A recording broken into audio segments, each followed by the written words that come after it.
Welcome back to Perkins Pipes. Got the 2025 Perkins Pipes commemorative. This beautiful, beautiful pipe from Caleb at the Catholic Pipe Company. Complete with the verse on here, John 6, 68 to 69. Love, love, love this beautiful black billiard. And got a viewer response today that I can't wait to get into. So as always, let's get this guy lit. Let's get to talking.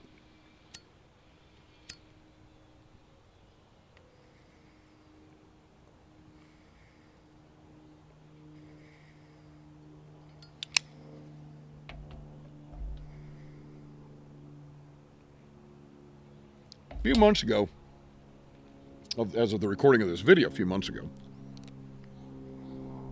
I had put out a video called, let's see here, a philosophical look at ingratitude. And someone who goes by the YouTube handle at Curious Assortment left a wonderful comment.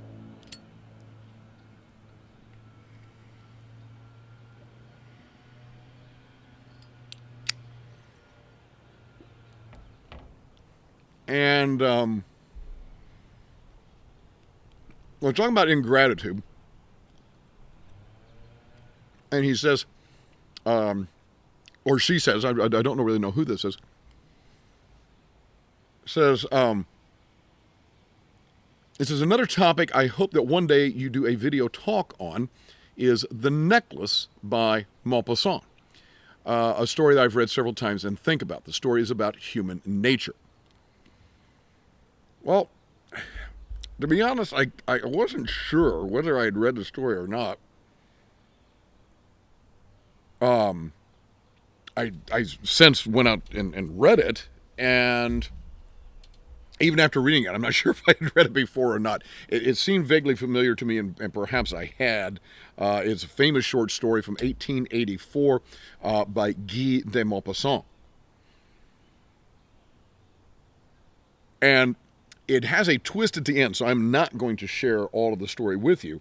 If you know it, then obviously you know how it ends, and if you don't, I encourage you to read it. In fact, we'll put a link to that in the video.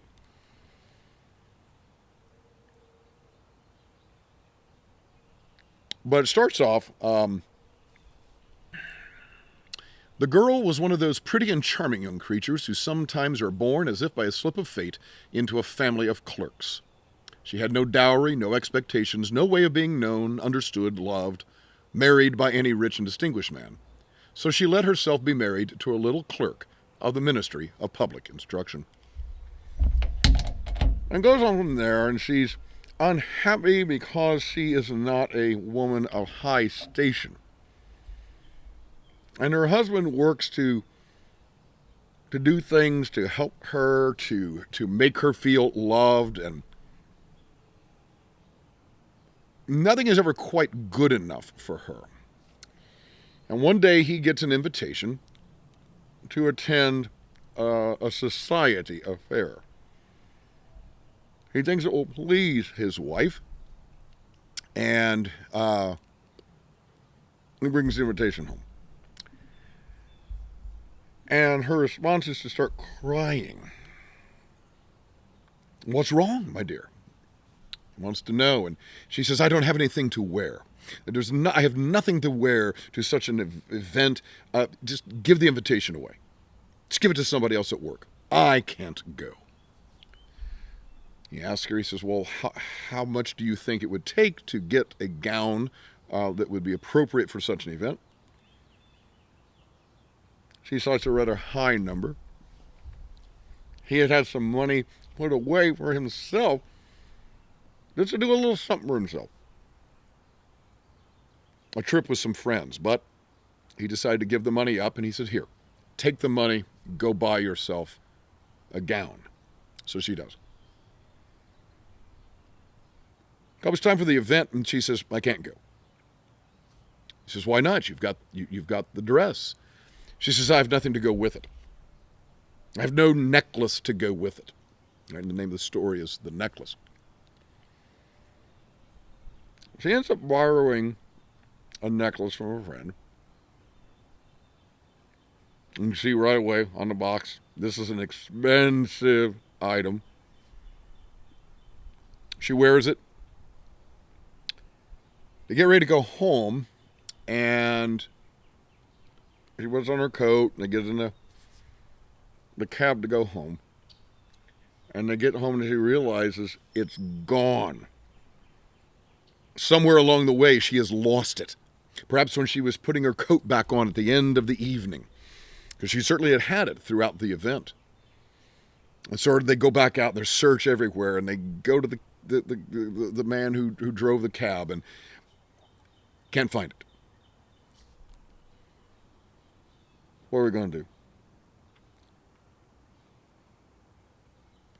She doesn't want to tell her friend what has happened, so she makes up some excuses why she can't return it right away, blah, blah, blah. And that's when the story starts its downward spiral as husband and wife try to work to get the money to buy a replacement necklace for his friend. Now, that's where I'm going to stop talking about the story, because again, there's some stuff in here that you need to read. And again, it's a short story. It's a short story. You'll read it quickly and enjoy it.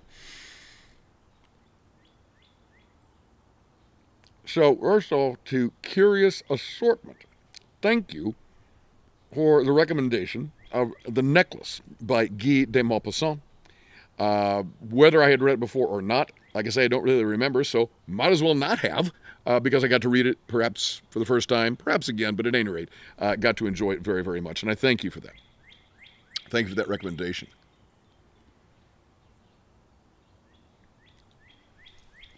I brought up my pocket watch in honor of the necklace.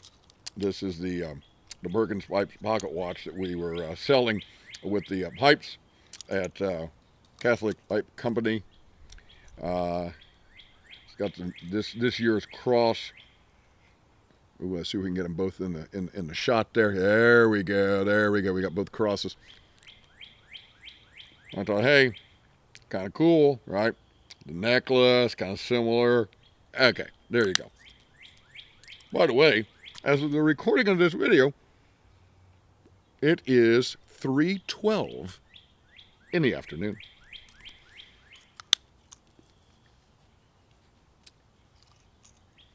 What makes this story so heartbreaking, and again, there's stuff in there that you need to read, but part of what makes it so heartbreaking is this woman who cannot be satisfied. Nothing is good enough for her. She believes she it's not even deserves better. It's the sense that she is somehow owed better. And I think what makes that so poignant is the contrast with her husband, who is so selfless. He will do anything to please his wife. Try to give her the things that she wants. And you read that story and your heart breaks really for the man. And you get indignant toward the woman. How can you be so shallow? How can you be so self-centered?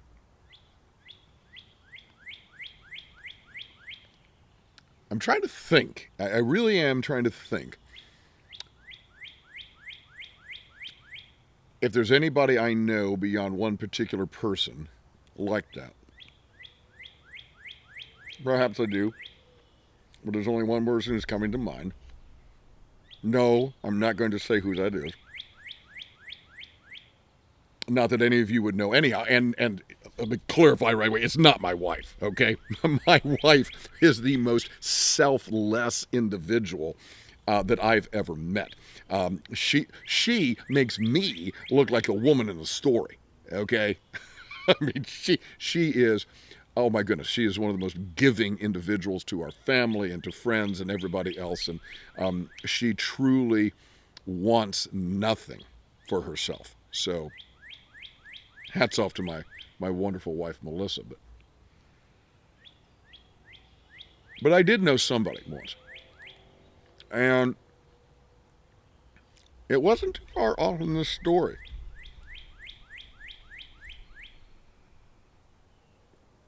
I watched as the husband tried to do things to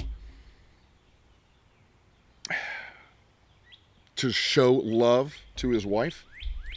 He used to buy her little things, maybe it's just a flower or a very small piece of jewelry or whatever. He did stuff on the anniversary date, their wedding anniversary date, but of every month.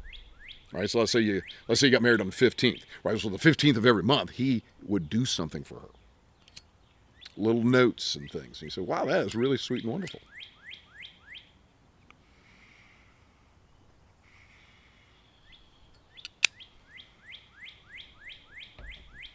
And very often, it wasn't enough.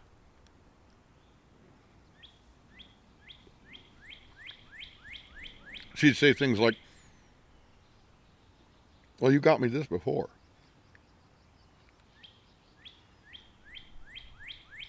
You knew I wouldn't really care for this. Why did you get me this?" And it's the same thing. I remember having the similar reaction as I did in reading the story. You kind of feel for the guy. He's like, dude is trying here. Okay, dude is trying.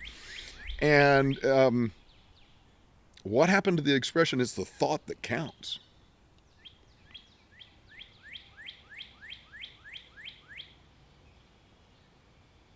I suppose we can all be that way from time to time. In fact, as I'm thinking about it, I'm sitting there thinking back sometimes when I haven't been as grateful as I should have been. Something that somebody really had put some thought into, and I missed it. I missed it. The thought and the care. Thinking more about myself, maybe thinking more about the physical item. I don't know. There's really a whole lot more to say about that. I want you to read this story, though. If you know it, great. Maybe you want to reread it. Like I said, I'll link to it in the video notes.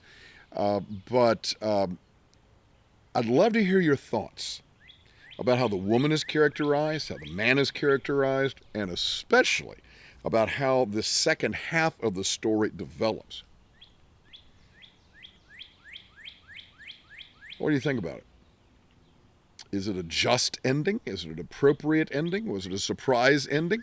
Did you see the ending coming all along? And here's a question for you.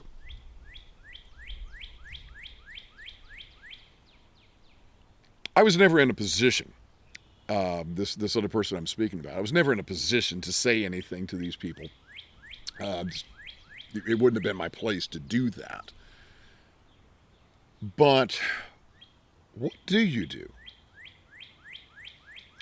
with someone who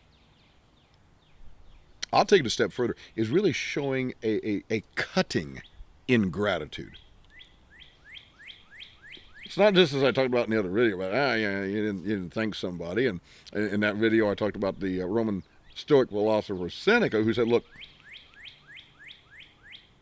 just because you don't get thanked doesn't mean you don't go ahead and do good things for people. Go ahead and do them even if you don't get thanked. And he's right. But what do you do with somebody who, it's not just that they don't thank you, it's that whatever you do isn't good enough for that person? How do you handle that one? Folks, I don't have any words of wisdom for you.